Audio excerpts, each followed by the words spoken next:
Hi, everybody. I am wondering whether to say good morning, good evening, good afternoon. I'm wondering which greeting to give because the registrations we received were from all the continents, from South America, North America, from Africa, from Asia, from Oceania, from everywhere. So I don't know what time it is wherever you are. And so I will just say greetings because greetings then covers everyone. So greetings, everybody. Feel at home, feel welcome. We are excited about this conversation we are just about to have. Please type in the chat and tell us where are you logging in from so that we can acknowledge you and see where you have joined in from. So where are you logging in from? Tell us that, and we shall then have a very warm welcome for you from whichever geography that you are logging in from. So tell us that before I introduce myself, introduce the panelists, the speakers tonight, and introduce what we want to do. All right, Prof. Bella, you're in the USA, Minnesota. And then we have Wangari from Nairobi, Kenya. We have Kondwani from Lilongwe, Malawi. We have Abby from Nairobi as well. She says, good evening. Yes, it is evening here in Nairobi. I don't know what time it is wherever you are, but come and welcome everybody. You're in the right place. Another Nairobi. We have Pam from Nairobi, Kembo from, Nairobi. Nairobi seems to be taking the trophy here. This is how we roll.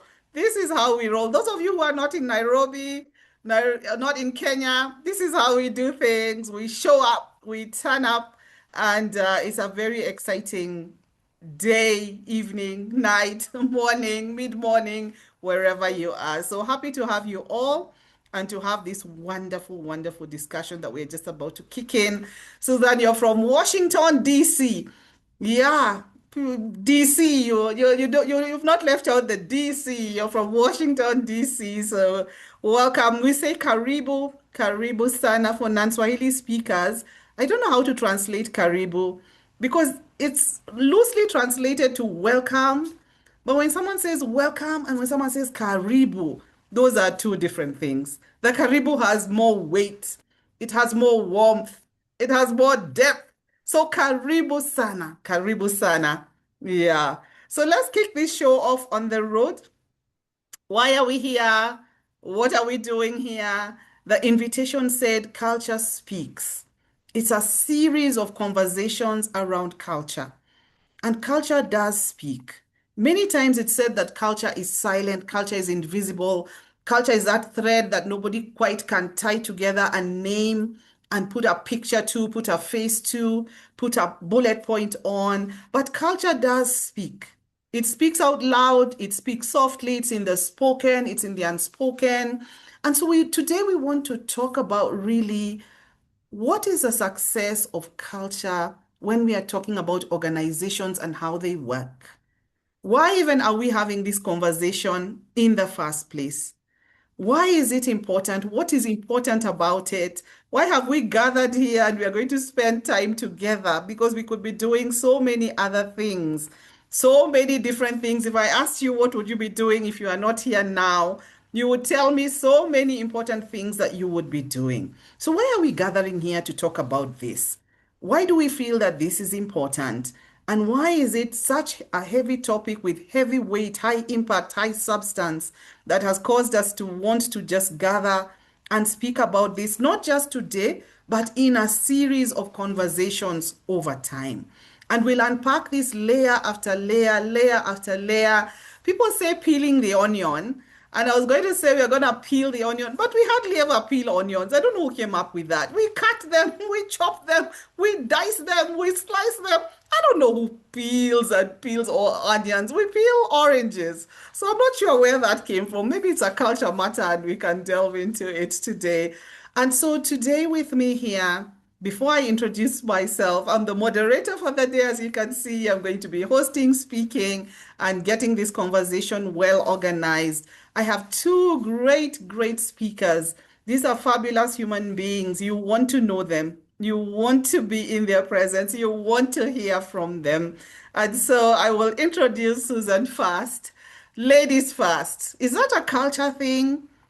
Maybe I should ask that question first because we always say ladies first. Is that a culture thing? Should ladies go first or should gentlemen go first? Because we don't know what's ahead. They're supposed to be the protectors, they're supposed to be the leaders. Should it not be gentlemen first? Maybe we can see where this culture came from and what we want to talk about around it and about it. But let me introduce Susan to you. Susan is a global expert. That's what I want to say. She's this distinguished leader and she causes businesses to turn around and to transform. She's very passionate about projects. So she's a project management professional, a project management expert, a project management guru, and everything is a project. I tell you, even if you want to make a meal, that's a project.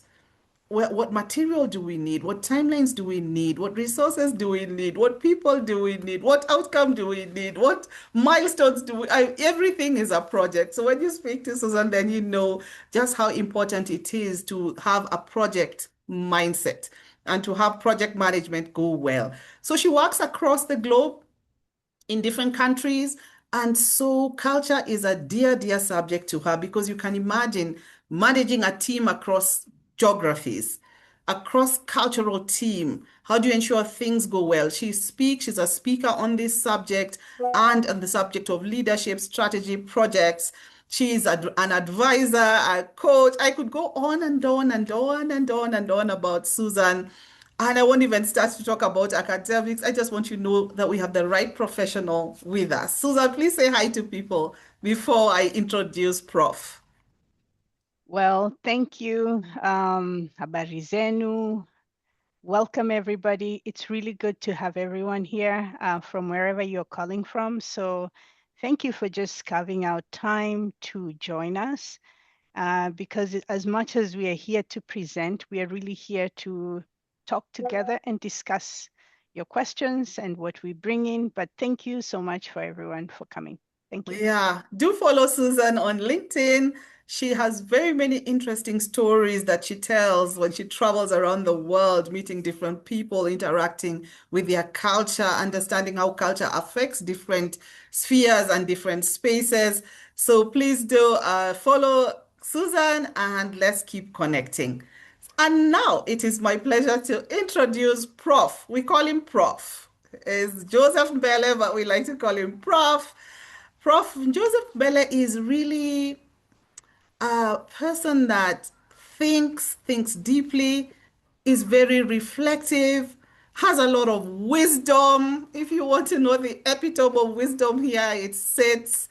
He's been teaching and he's been working in the field of academia and knowledge transfer, capacity building, education, and all of this for a long time. He started his teaching career in the University of Dar es Salaam in 1976. Let me repeat that, 1976. I can gladly say I was here in 1976. I will not ask all of you in this call, where were you in 1976? Because some may say they were not even yet an idea. And so Prof has been doing this for a long time. So he comes with extensive experience, extensive acumen, extensive competence. His passion is in helping people to navigate cultures, to navigate cultural differences. His business is called AfriConnection, AfriConnection.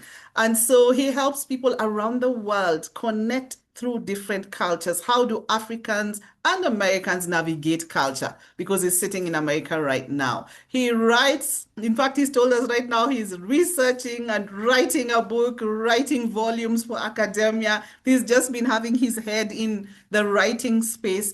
He has written two popular books, and I encourage you to follow him online as well and get the books. It's Africans and Americans Embracing Cultural Differences, and then Chickens in the Bus, more thoughts on cultural differences. So, yeah, we have the right people here with us, and we are going to have this conversation on culture. I'm Carol Gaduru. I am a consultant in the area of strategy, business development, communication, customer experience. And so this is an area that speaks to my heart because we say that culture is everything. Everywhere we go and we try to get people to handle the internal customer experience with employees and the external customer experience with actual customers or stakeholder experience with stakeholder relationship management. Culture eats everything. It eats strategy for breakfast, for lunch, for dinner. As we say, we are Africans, we eat all the time. Culture eats uji at tea time. It eats jugus, peanuts. It eats porridge. It eats boiled maize. It eats boiled eggs on the roadside, street food culture. Culture eats everything all the time. It's not just as Peter Drucker said that it eats strategy for breakfast. Breakfast is too small. It eats absolutely everything. And so it's my passion to be here and to run with this conversation.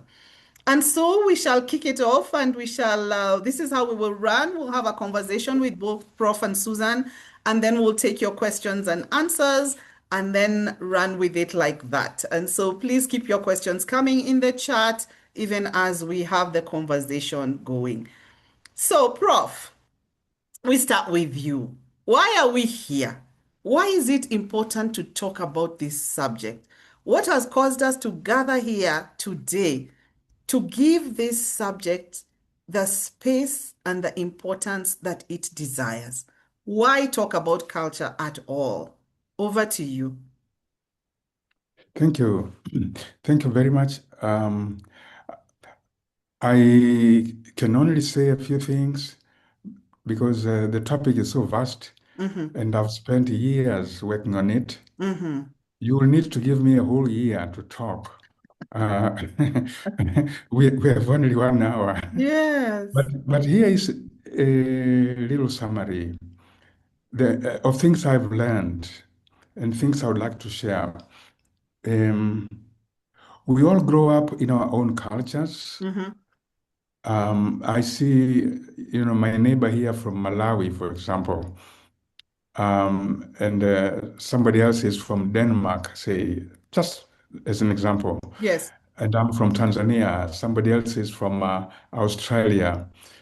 Wherever we grow up, we assimilate the culture, the ways of doing things, the ways of communicating, behaviors which are acceptable and not acceptable. There are so many, many things, and they come naturally to us. We grew up with them, we don't even think about them. And we think about what we do as not just normal, because we don't even think about them or talk about them. Right. They're very normal, just like breathing or walking. And then we get the feeling that they are the norm. So the person growing up in Australia, they really just take it for granted that their ways are the norm. And the person growing up in Malawi, feels the same way. They don't even Right. think about it. Yes. Problem comes when we meet. Say you come from Malawi and you go to study in Australia. And I came from Tanzania, I came to study in the USA. Mm-hmm. That is where problems start. You have all these questions about the people you find yourself among. You wonder why they do this, why they do that, why they did this and it's offensive. They did this and I didn't understand it. They are crazy, they don't have a clue. Of course, they think the same thing about you. Yes. They watch you, they listen to you, they observe the way you do things. You are crazy. You're crazy. Uh, but you are not crazy because what you do is the right thing. This Right. is how problems arise. Right. Whether you are doing international business, Mm. whether you are in a friendship or in a marriage relationship. Mm. Um, so it's this problem that makes me so passionate about trying to find answers and help people. I Yeah. experienced it myself because I came to study in the USA. Yes. And I've been advising Americans who go to Africa to Mm. volunteer, to study, Mm. to work. It's a big problem. Mm. And finally, the biggest problem is, again, people generally don't think about this. Right now, I have encountered two American institutions, companies actually.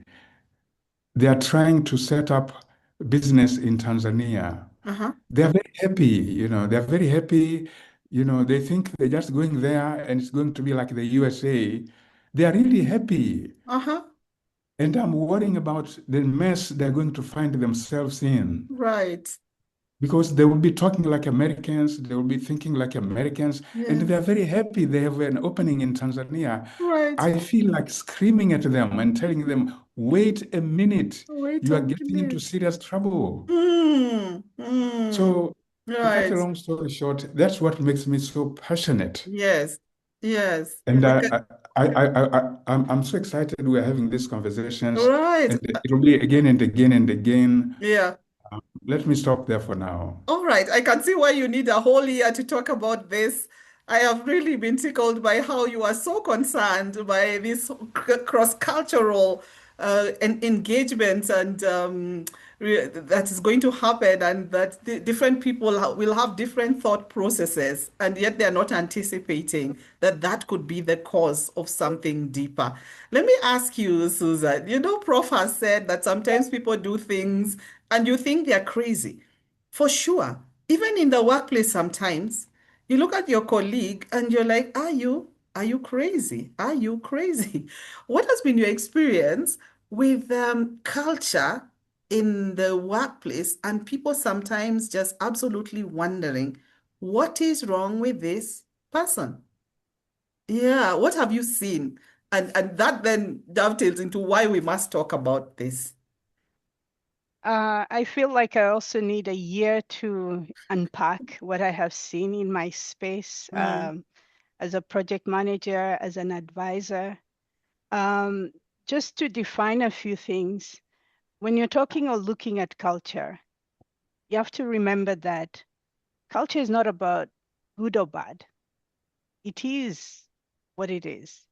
And culture affects all of us, regardless of where you sit in the globe, regardless of which company you work in, and sometimes even at the family level, because that's the first team you encounter. mm, So if you take that backdrop of mm, it's a group phenomenon, that it affects all industries, and that it's not about good or bad, it's just us trying to understand, as Professor put it, that when we come together is when you start feeling the effects, because everyone is coming in with their preferences. yeah. From when you are born to now you're working, you're coming in with your culture as groomed. So let's just isolate the working environment, the organization, your specific department. Maybe that's the first day you go in and you've come from another organization, Mm, and the first thing you hear, That's not how we do it here. Yeah. So as a new employee, right there, you're encountering culture because someone is already stopping you and your fresh ideas. And Susan comes in and I want to get the project going. But one person is telling me this is not how we do it. Another person is saying, oh, I have an idea. So who wins? How do I get my project completed on time? How do we complete the project and get the outcomes that we want? So in the organization, that's how culture manifests itself. Because there are those who've worked there for years, and then there are those newcomers. And then, of course, there's the structure, right? Yeah, You have your boss, yeah, and you cannot cross and go to another department without so-called the permission. yeah. So without going into really details as you're thinking and as we're discussing culture, think about, it's not about good or bad. It Yeah. is how it manifests itself in that environment, the organization, Right. or how it manifests itself in the team dynamics. And then if you take it broadly, how it manifests itself when you travel from, in this case, as Professor said, as an investor from one country to another, and you think, this is my checklist, this is what we're going to do, and we have to have our meeting start on time, and forget about greeting people. So at a national level, it manifests itself that way. At a organizational level, it has a way it shows up. And then at the team dynamics, it also has its way of showing up. So that is culture in a nutshell. Yep. In a nutshell. Indeed, you also need a whole other year to, you've spoken about so many things. And the biggest point I'm picking is that there's nothing really specifically say good or bad. It's how we understand it. What shape is it taking? What do I need to do to adapt, to adjust? What do I need to do to influence positively, possibly? You've talked about greetings. There's so much in over here. If you don't greet people, it's a problem. The customer will be so annoyed. The stakeholder will be so annoyed. And you're wondering what's going on. Why are they making so much noise about what seemed to have been a small thing? But actually, it's that you didn't greet them. In Swahili, the customer would be saying, Ata hakunisalimia. Loosely translated into, they didn't even greet me. So you've gone straight into business.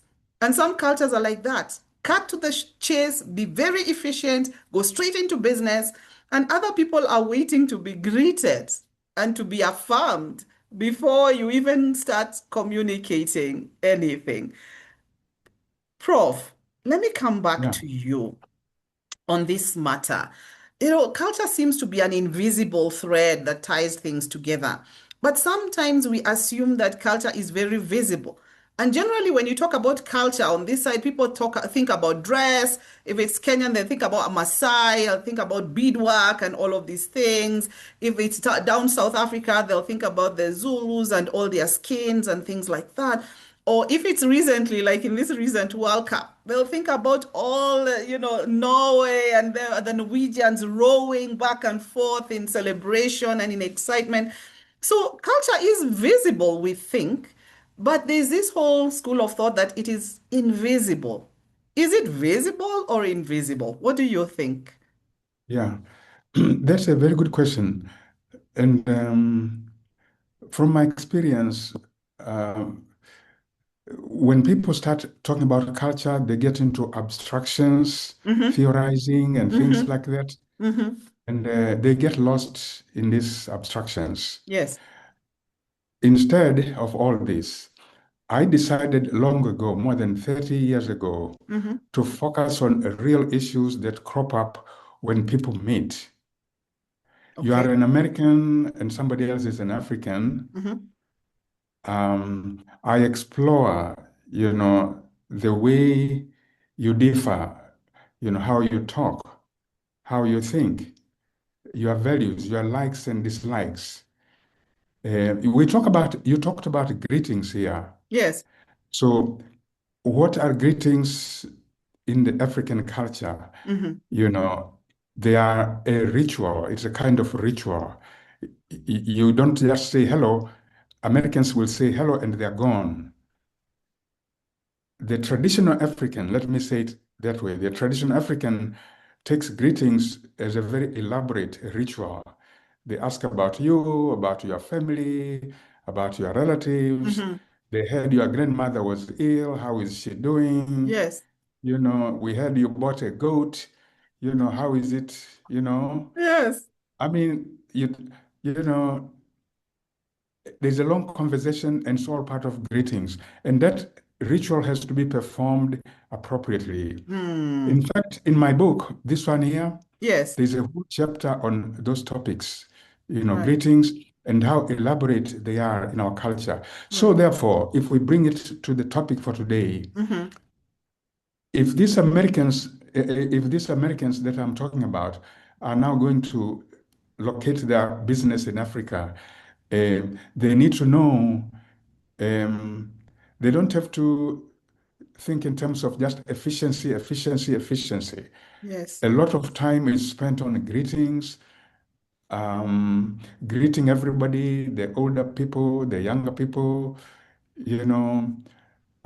It's not a waste of time. Hmm. And that's something Americans need to learn.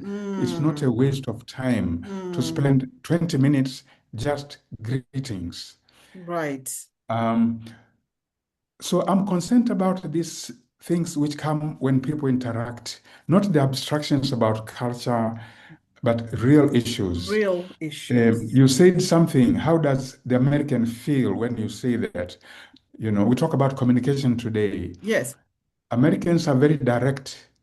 They will say Yes. yes or they will say no. Yes. When they mean yes, when they mean no, Yes. or when they mean no. Africans, we are very sensitive to situations. Hmm. There are certain situations we want to say no, but we will not say no.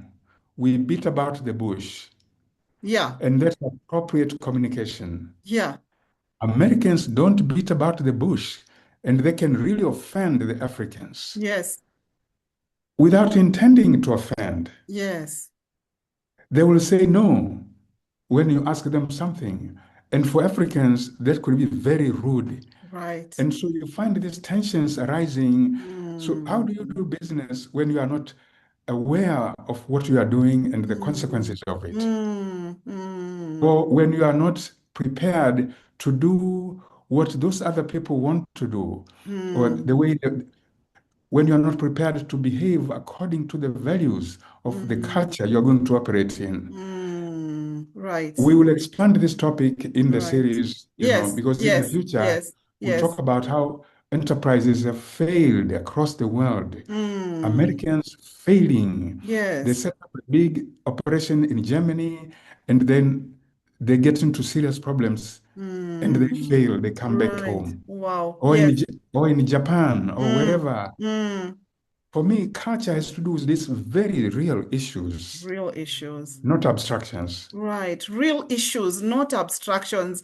You remind me of an investment fund, an accelerator fund that I was doing work for, and the main funder was an American gentleman, and there was a WhatsApp group, and sometimes he would write things, and I would sidebar and say, "You have not said that," and he's wondering, Carol, what's the problem?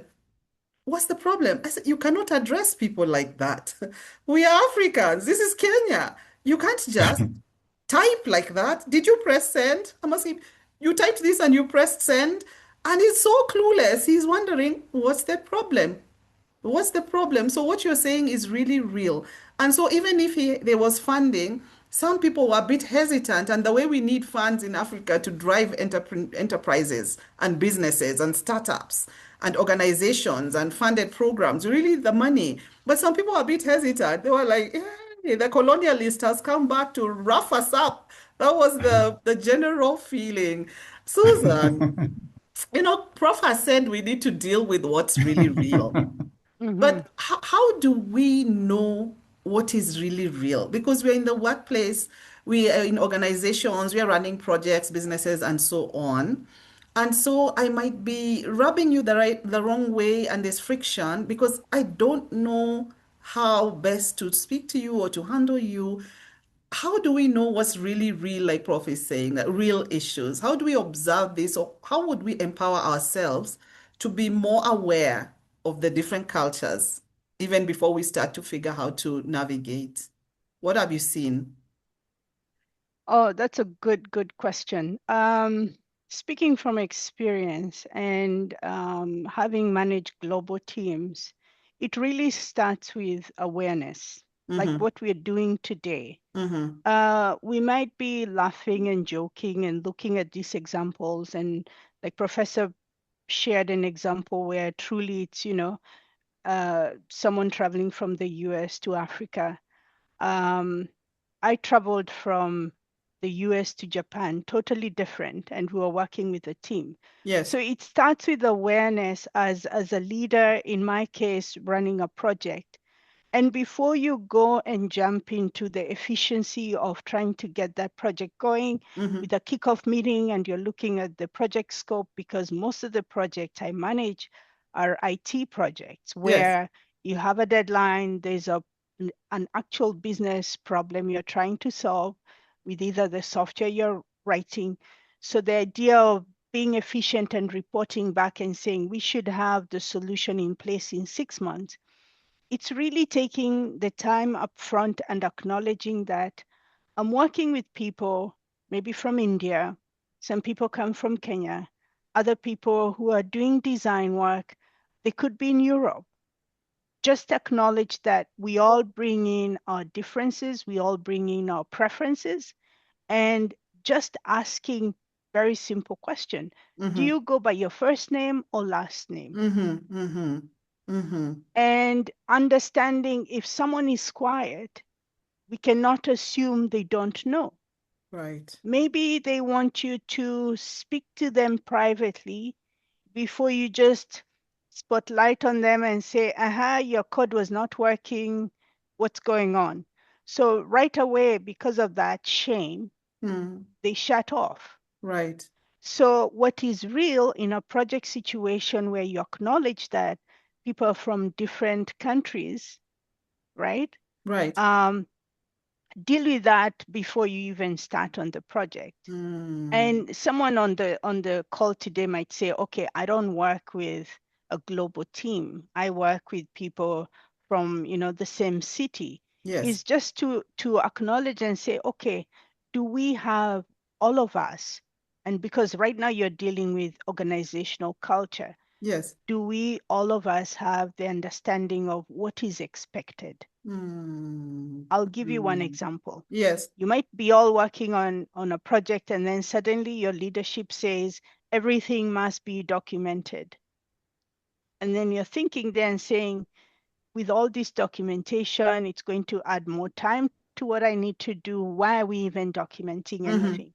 So Yes. from an organizational standpoint, when it comes to culture, is for the leaders to say, maybe because of compliance reasons, it is expected of us to document what we are doing, the output. If you have meetings, that you have summary of meetings, that you have an agenda, so that for compliance reasons, we need the documentation. Right. So as a Right. team, all of you have the same shared understanding of what's expected as opposed to some people are documenting, others are not documenting.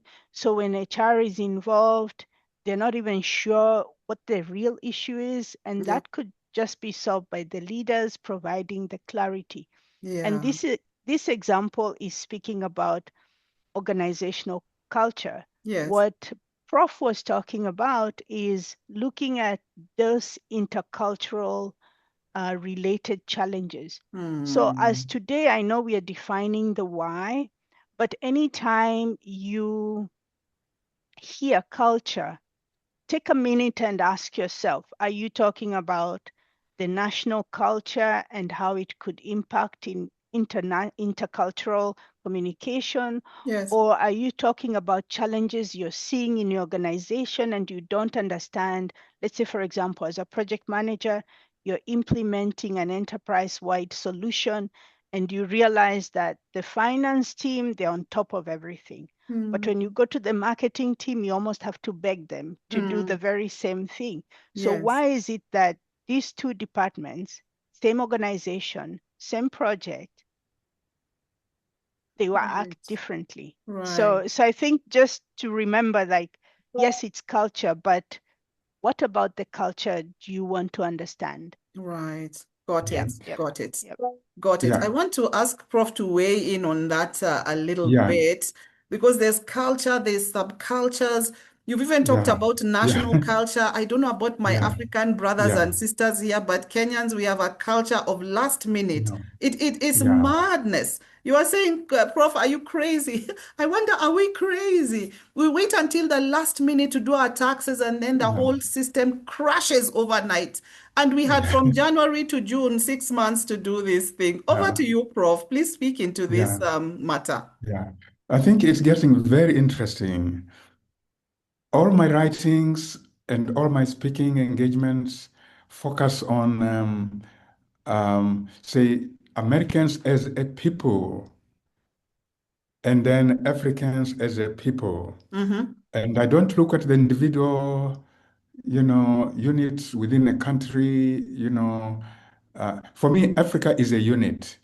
Yes, And so I look at things that Africans have in common. yes, And I talk just like that. Susan has read my book, she knows. yes, So I make statements like, when I talk to the Americans, you go to Africa, you be prepared. The Africans are never on time. You can say the meeting starts at 9. They will say that the meeting will start at 9, and you Americans will be there at 9. The Africans might not be there. They might come an hour, 20 minutes late, 15, half an hour, and you'll be amazed to see that they all have watches, but they don't come on time. right. And you will wonder why they're wearing these watches. Okay. And I tell Africans who come to the USA, Africans, I don't care whether they are from Somalia or Senegal or Mozambique Yes, or Kenya or Malawi. yes, I tell them in America, when they say there's dinner at 6, you have to be there at 6. If you are not there at 6, you are disrespecting the host. It's right. translated as disrespectfulness. Yes, So, so I'm talking about those. But Susan very ably is now making us think about organizational culture. And yes. frankly, this is a new area for me. And it's so vitally important. Yes, I think in future conversations, we will need to zero in on this. yes, And back to the two things that have been said here already yes, about, you know, communication and talking and silence. You said, um, if somebody's quiet, it doesn't mean they are clueless or they are dumb or whatever. And this is a very important topic if you go to some cultures. yeah. It depends on, say, who is there. If the team that you are talking with is from a culture where they honor age, seniority. Mm, If there is somebody my age and I'm in the delegation with young kids of 40, you know, they might not talk. They wait for the older person to talk. right. So the young ones don't talk in certain cultures. Yes. In fact, even as teachers, if we are culturally aware, we teach people from different parts of the world. You'll find students who are very quiet in the classroom. Mm, It's very easy to assume they are dumb, mm, but they are coming from a culture where they don't argue with the teacher, they don't speak, you yeah, know. yeah. Um, but American kids are different. They are always Mm, talking and talking and talking right, and challenging right. you. Got you, got you. And Wow. and if you are Yeah. a traditional African, you might say these kids are rude. But they come from a culture where, freedom of speech, everybody has the right to express their opinion. It doesn't Yes, matter whether you're young or old. yes. So business, these issues come up.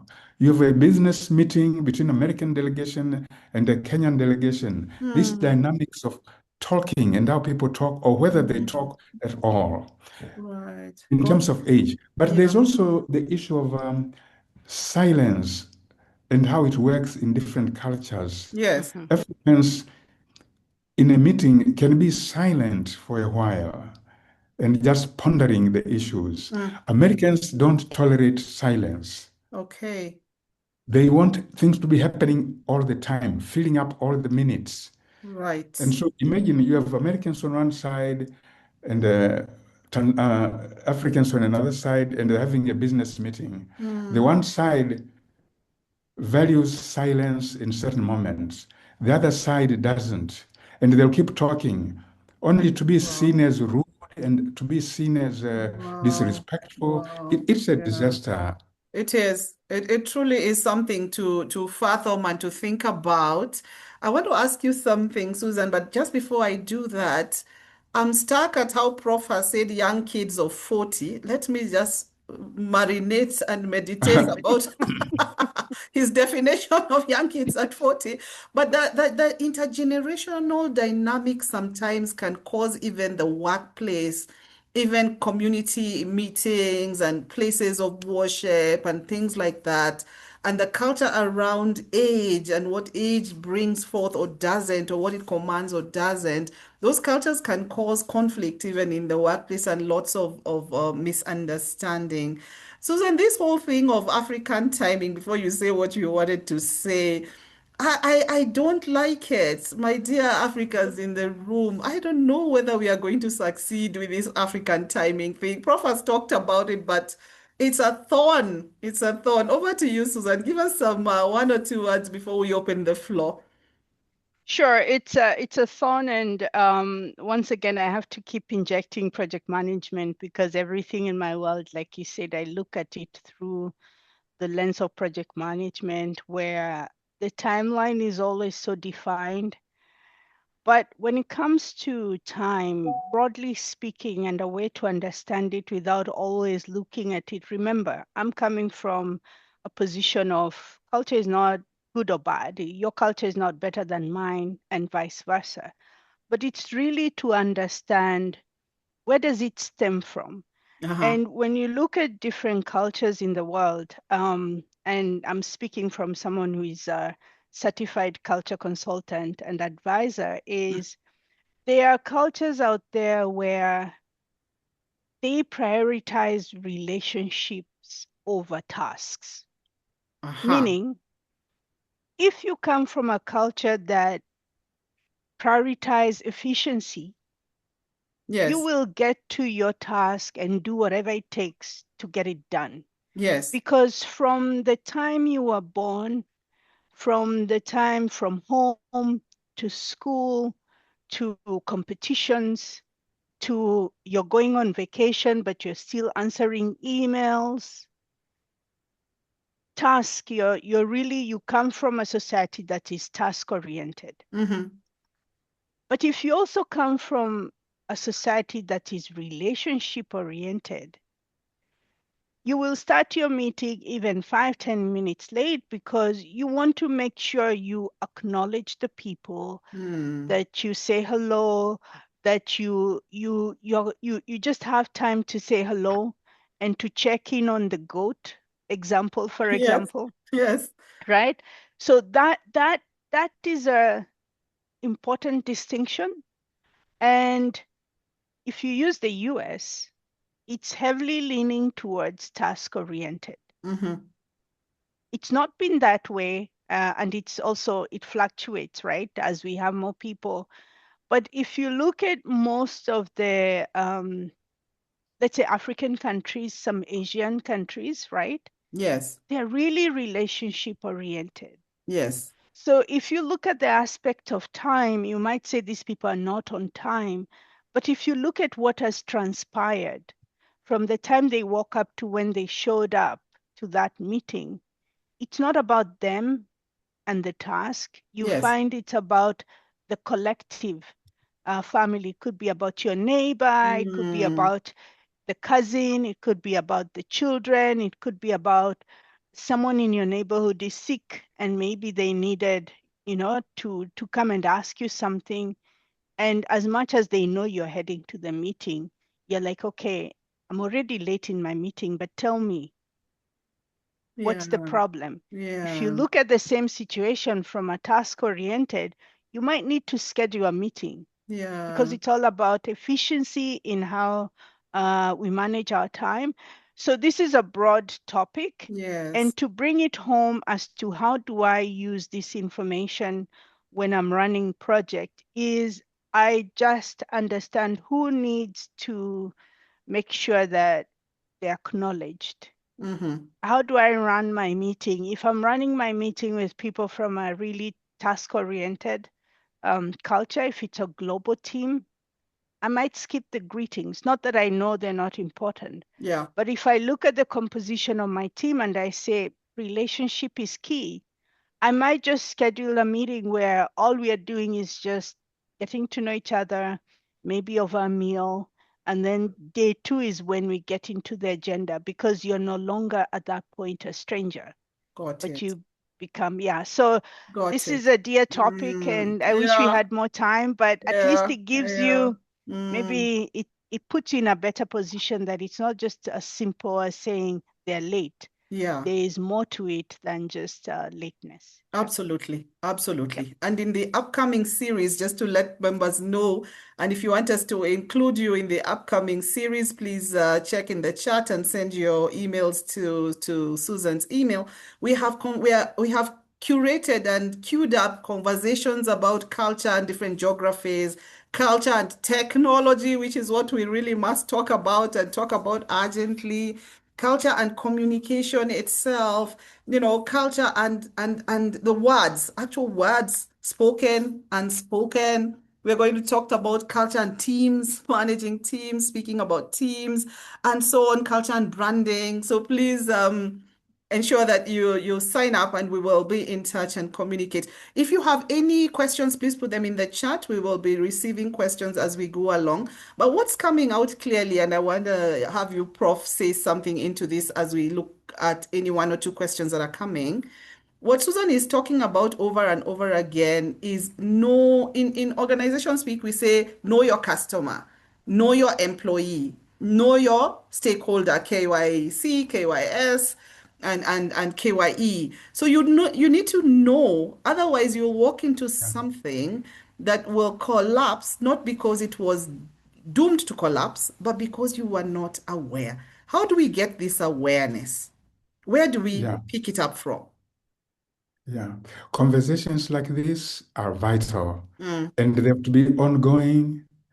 Sustainability of this kind of learning, because you can't learn everything in one day yeah.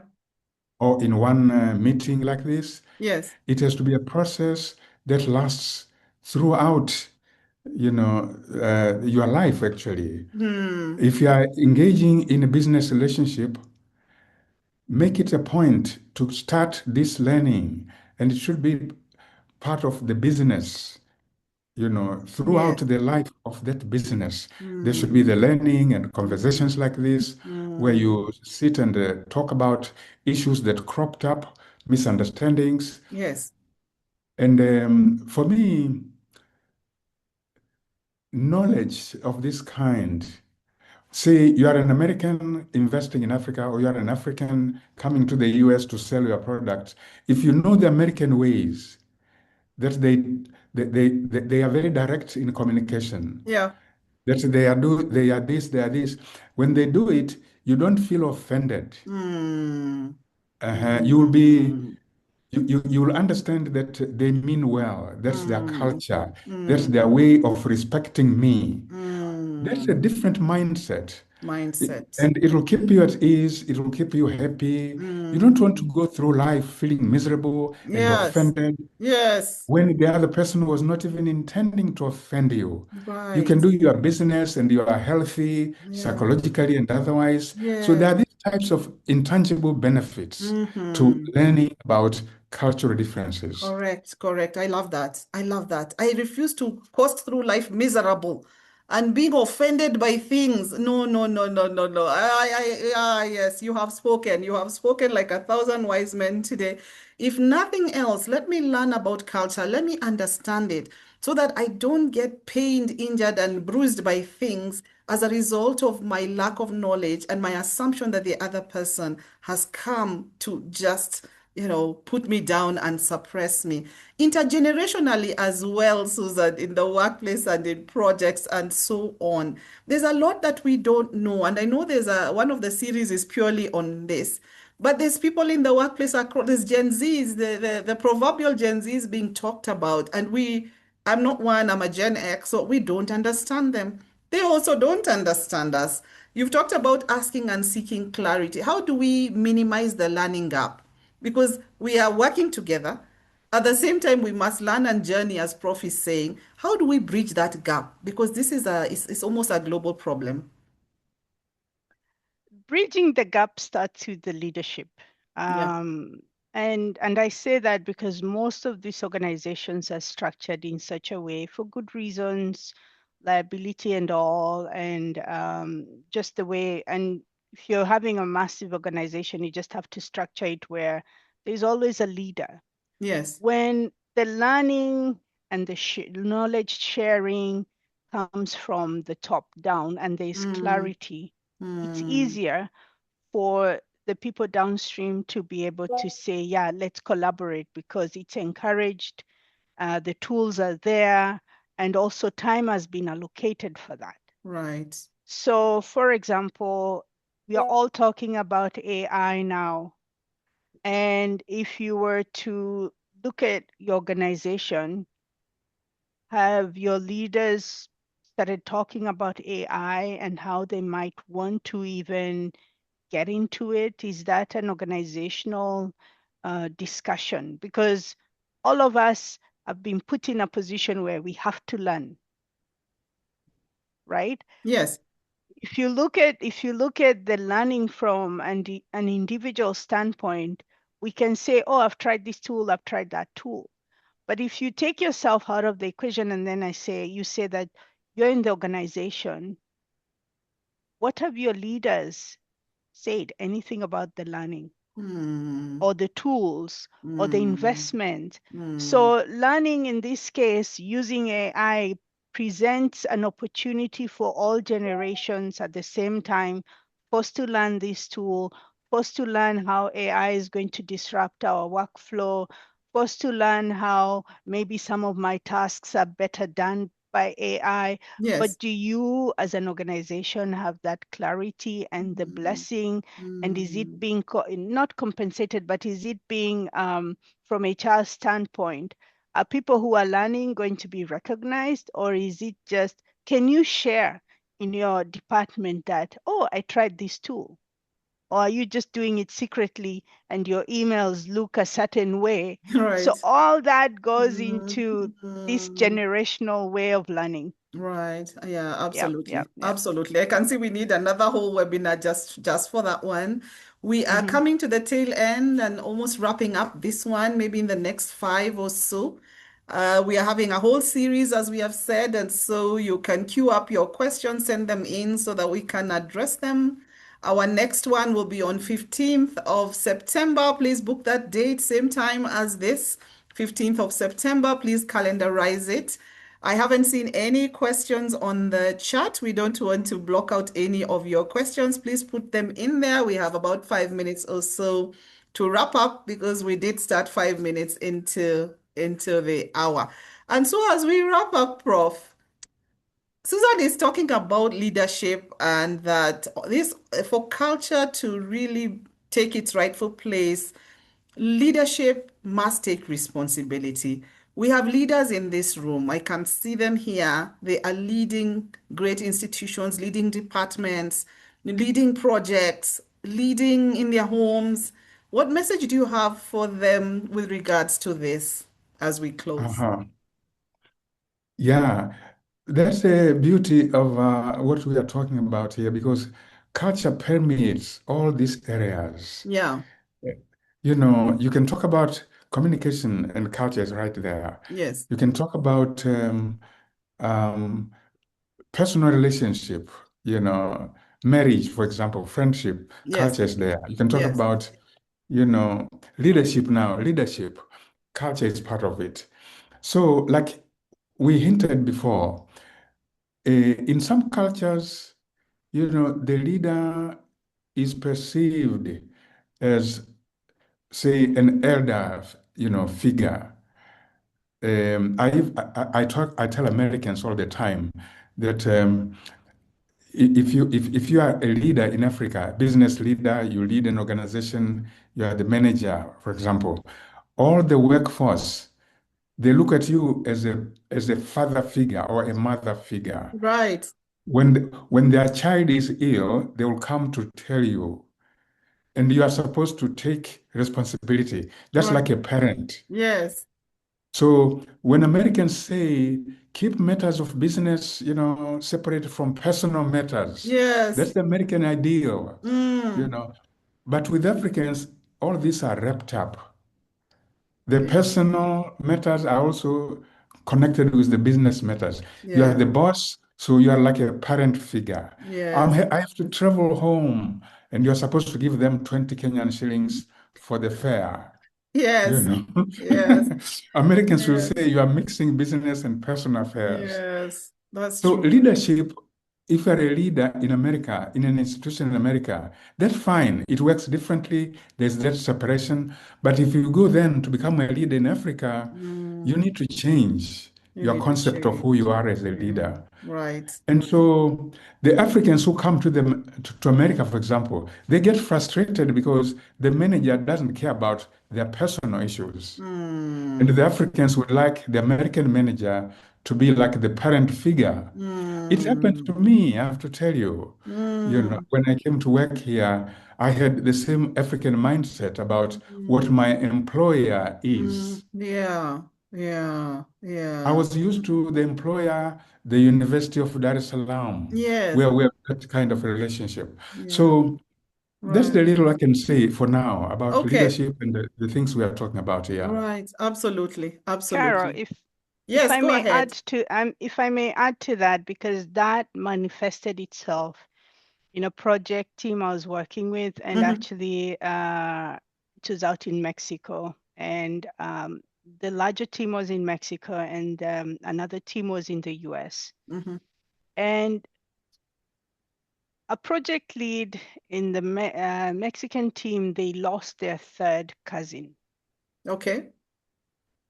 The idea of you talking about, let's all get together on the work channels at 5 p.m. in this restaurant because so-and-so lost their third cousin, so that we can all contribute and do what we need to do because that's what our culture calls for. Yes.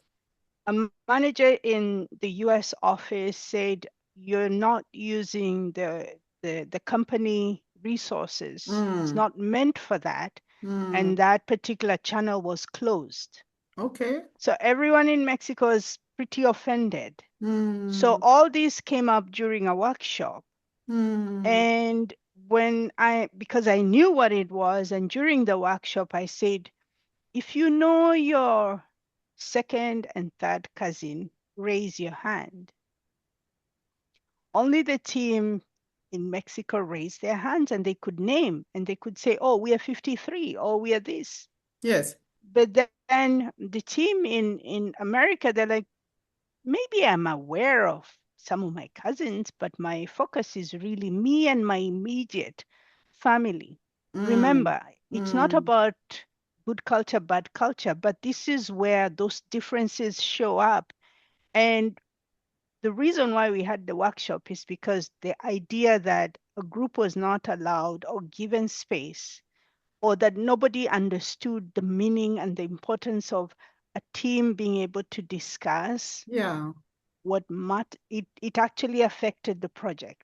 Right. Wow. So Wow. it was not Imagine about that. funding. It was not Mm. about we don't understand the scope, but it Mm. was just understanding other people's preferences and other people's culture Mm. Mm. practices that Mm. eventually affected the project we were working on. So Wow. that's just one example. There Yes. are many like that, and I'm looking at the time, and I don't know if any of the participants would just want to unmute and ask the question, because sometimes when it comes to culture, it's even hard to frame your question. You just want to speak it out. So if there's a brave soul out there that would like to unmute, we hear either your question or your comment, or if you've had anything like this, just let us know. Yeah. Wow, what a story, Susan. Imagine that what was going to sink that ship was not a big thing. It was an infrastructure. It wasn't money. It was just a cultural issue around how do we handle loss? How do we communicate around loss in our culture? Fancy that. So culture is not invisible at all. It's so highly visible. We take the comment from Pam. Thank you for this enriching discussion. It was inspiring to hear different perspectives on culture. Indeed, very inspiring. Keep it right here. We are coming back with other subtopics on culture. Our big take home today for sure is know your customer, know your stakeholder, know your partner, know your employee, know that person or those people that you are going to interact with. Read up, find out, investigate, ask. Keep it real. Understand that where culture positions itself is so big, it's not a little small thing that needs to be ignored. Culture drives almost everything. We need to keep it not abstract and theoretical, just keeping it real and navigating in this world with such joy and keeping away all kinds of things that will cause us distress because we didn't take the time to know and to understand those that we are relating with. I think those are our big take-homes for today. Your final word, Susan, then your final word, Prof, and then we tell everybody bye-bye and they can go off into the day if it's daytime for you, or we can go off into the night if it is nighttime for us. So Susan, your last words in around 30 seconds or so. Thank you for coming. Culture matters regardless of which industry you work in, regardless of your position. So just do yourself a service and just educate yourself about it, because it's a game changer. Thank you. Right. Culture matters and it is a game changer. Abby says, great discussion. I see culture goes beyond just our organizations. Looking forward to the next webinar. Yes, Abby, looking forward. You know, we are global citizens. We must prepare ourselves for the world. Kondwani says, absolutely wonderful discussion. Very insightful. Prof, please let us know your last words and then we can kiss everybody goodbye. I wonder whether kissing people goodbye is a cultural thing or not, but we can kiss everyone goodbye.